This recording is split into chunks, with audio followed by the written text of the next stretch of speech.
कर लेते हैं ग्लोबल एक्शन की, क्योंकि फिर हमारे बाजार में काफी कुछ एक्शन हुआ है जिस पर आपसे राय लेनी है। कल काफी लंबे समय बाद अमेरिकी बाजारों में एक अच्छी खासी गिरावट रही है। इससे पहले 2 दिन सुस्त हो रहे थे, बट कल अच्छा खासा गिरकर बंद हुए। डेज लो के आसपास आपको बंद होते दिखे हैं। कुछ खराब नतीजे यहाँ पर भी आए थे, अदरवाइज अब तक इनके नतीजे अच्छे आ रहे थे।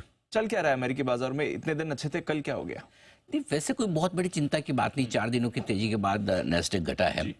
डाउ में हाँ, ये जरूर है कि लगातार तीसरे दिन थोड़ी कमजोरी का माहौल देखने को मिला है, लेकिन रिजल्ट्स के बेसिस पे और रिजल्ट के बेसिस पे बढ़े भी हैं। तो मुझे नहीं लगता कि कोई खास चिंता की बात नतियों के लिहाज से है।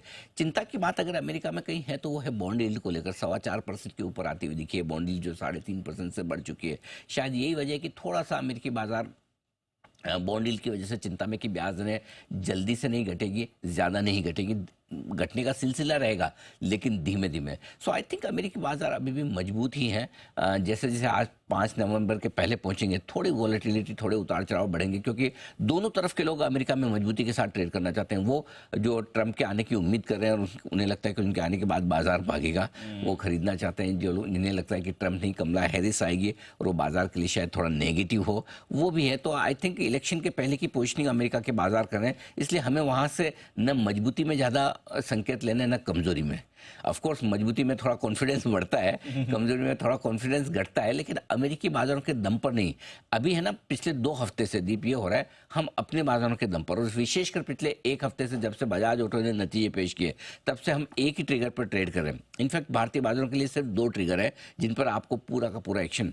नंबर 1 नतीजे, अगर रिजल्ट अच्छे आएंगे किसी एक सेक्टर लीडर के, किसी बड़ी कंपनी के, वो मूड माहौल ठीक करता है। और नंबर 2 एफआईएस के डेटा। ये 2 ट्रिगर ही हमारे काम के हैं। अमेरिका बाकी ये सारी चीजें ये थोड़ी ठीक है, मतलब माहौल बनाने के लिए ठीक है, लेकिन अमेरिका का 400 पॉइंट देख के हम कहाँ घट रहे हैं? गिफ्ट निफ्टी तो 50 ऊपर है, करेक्ट। अमेरिका बीच में रोज बढ़ रहा था, हम कौन से बढ़ रहे थे? सो अमेरिका से हमें इस वक्त ज्यादा फर्क नहीं पड़ा। जब पड़ेगा तब वापस इनसे संकेत लेना शुरू करेंगे। अभी हमें 2 ही चीजें देखनी है कि बाजार बंद होने के बाद आज सुबह तक के जो रिजल्ट आए उसमें क्या कोई एक्सीडेंट है या कोई बहुत अच्छा रिजल्ट। स्पेशली कोई दिग्गज, फॉर एग्जांपल लीवर जैसा दिग्गज हुआ, तो लीवर ने कुछ ऐसा कर दिया कि 10% ऊपर नीचे हो जाए, वो मार्केट पे इंपैक्ट करेगा।